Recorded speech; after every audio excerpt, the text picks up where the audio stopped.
All right, welcome to The Explainer. We're talking about some pretty big changes coming to Social Security in 2026, and they're going to affect everything from your monthly check to how you even get in touch with the agency. So let's get right into it. Okay, so here it is, the million-dollar question. With all these moving parts, are you actually going to come out ahead? You see, 2026 is a real mixed bag. There's some good news and, well, some not-so-good news that's going to hit your bottom line. Let's start with the number everyone's been waiting for. Okay, first up, let's talk about the thing everyone wants to know about, the annual cost of living adjustment. You know it as COLA. This is supposed to be your pay raise that helps your benefits keep up with inflation. So the magic number for 2026 is 2.8%.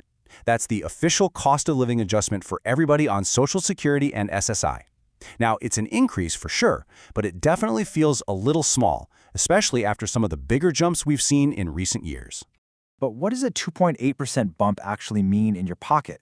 Well, if you're the average retired worker, you're looking at about an extra $56 a month. And the whole idea here is to make sure your money goes just as far as it used to. But does it really?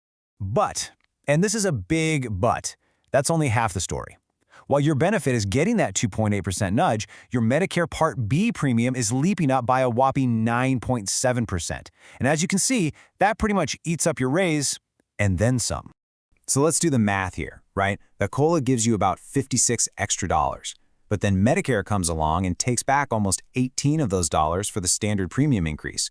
And since that premium usually comes right out of your Social Security check, a big chunk of your raise just vanishes before you ever touch it. All right, so moving on. What if you're still working while you're collecting benefits? There are some really important updates here, and they actually give you a bit more wiggle room. And here's some good news. The amount of money you can earn before they start reducing your benefits, that's the earnings test, has gone up. If you're under your full retirement age, you can now make up to $24,480 a year. And in the year you actually hit that full retirement age, the limit shoots way up to $65,160. So what this really means is you get a little more breathing room. You can earn more to supplement your income without getting dinged right away. It's a pretty important change, especially since so many people are working longer these days. Now, on the flip side, if you're a higher earner and still in the workforce, listen up. The ceiling on how much of your income gets hit with the Social Security payroll tax is going up. It's climbing to $184,500. So if you make more than that, a bigger slice of your paycheck is going to be taxed to help fund the system. Okay, let's switch gears and talk about taxes.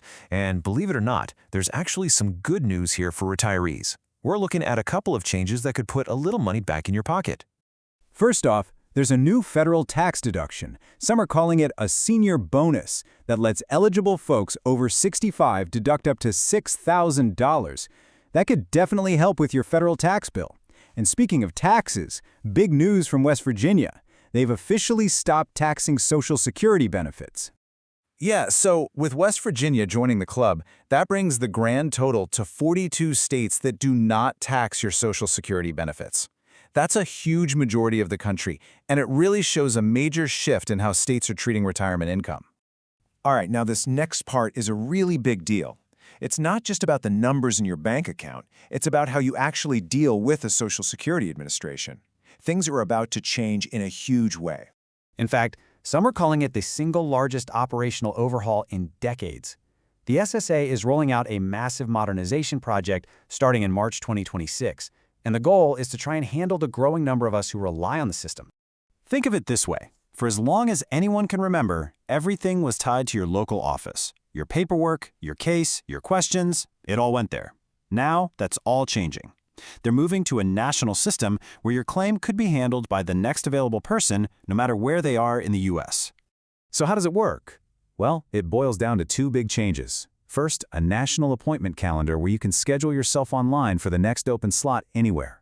Second, a system that routes your case to an agent based on their skills, not their zip code.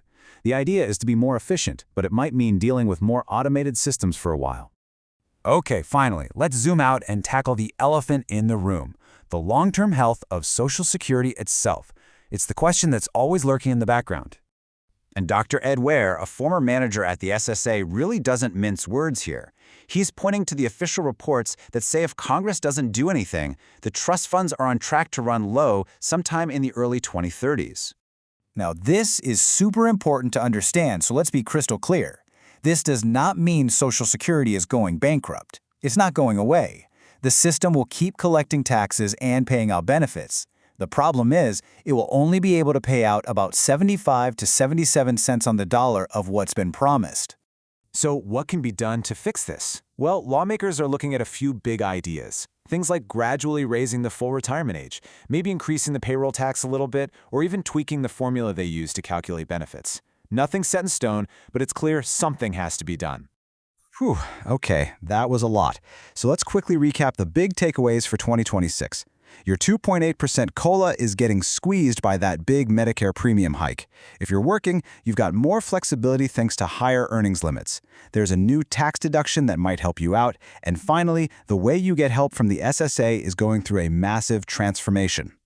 And all of this really brings us to one final crucial question for you. With all these pieces constantly in motion, from the size of your check this year to the long-term future of the whole system, how are you going to adapt your own retirement plan to stay ahead of the game?